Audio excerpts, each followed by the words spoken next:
Hindi lamang seguridad ang binabantayan ng mga otoridad sa traslasyon ng Jesus Nazareno dahil kahit ang mga posibleng medical emergencies, mahigpit na pinaghahandaan. Si Ryan Lesigue sa sentro ng balita. Magpapatupad ng mahigpit na seguridad ang Philippine National Police o PNP para matiyak ang kaligtasan ng milyong-milyong deboto na makikisa sa Traslasyon 2025 bukas. Ayon sa DILG, aabot sa mahigit 12,000 pulis ang kanilang ipapakalat para magbantay sa pista ng Poong Jesus Nazareno.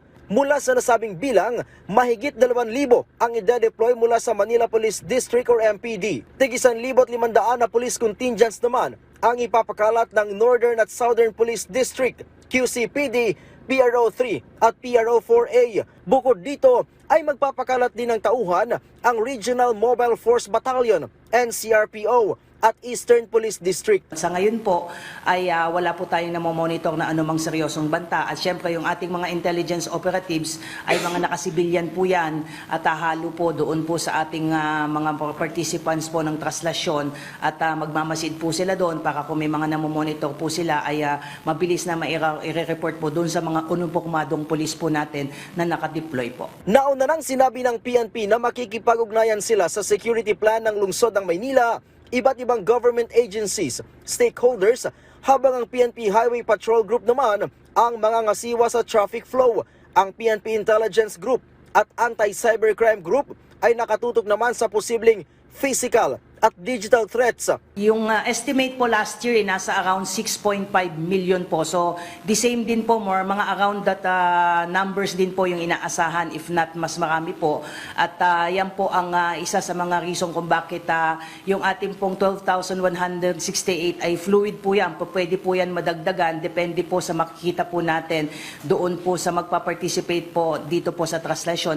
Maliban po dito sa mga projected deployment, meron din po tayong mga reserve force na po readily deployable if there is a need to increase yung ating pong deployment. Mahigit 100 na firefighters at isang team ng anti-chemical, biological, radiological at nuclear threats ang ide-deploy ng BFP. Samantala, bilang paghahanda pa rin sa taon ng traslasyon ng Poong Jesus Nazareno, idineklara ng Department of Health ang Code White Alert mula Enero 6 hanggang 10. Sabi ng DOH, magtatalaga ng medical teams at mga health station sa mga pangunahing lugar ng ruta ng traslasyon, kabilang ang Quirino Grandstand, Rizal Park, Ayala Bridge, Pikasal at Quinta Market.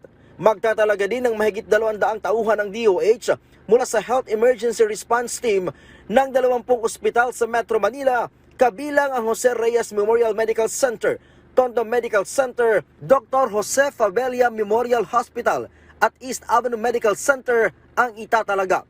Nakaposisyon na rin ang Philippine Red Cross sa mga dadaanan ng prosesyon bilang paghahanda sa traslasyon ngayong taon. Sa panayam ng Mike Abbey Live, sinabi ni PRC Chairperson Richard Gordon na abot sa 1,000 volunteers ang nakakalat sa mga lugar na dadaanan ng prosesyon.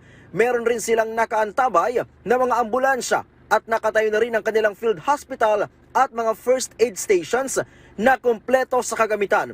Hindi rin aalis ang mga tauhan ng Red Cross hanggat hindi nakakarating ng Quiapo Church ang andas ng Poong Jesus Nazareno. Ang payo ko ay kung kayo may sakit, hanggat maaari, huwag na kayo pumunta dyan. Pero kung kayo ay may kapansanan, katulad diabetic kayo, maglagay kayo ng konting papel sa katawan ninyo, doon sa inyong bulsa, na nakalagay yung pangalan nyo at sabihin nyo, ako ay diabetic, para alam namin kaagad kung ano ang i-address namin. Alam namin kung ano kapansanan nyo para hindi tayo magkakamali sa ibibigay na pangunang lunas. Ryan Lesigue para sa Pambansang TV sa Bagong Pilipinas.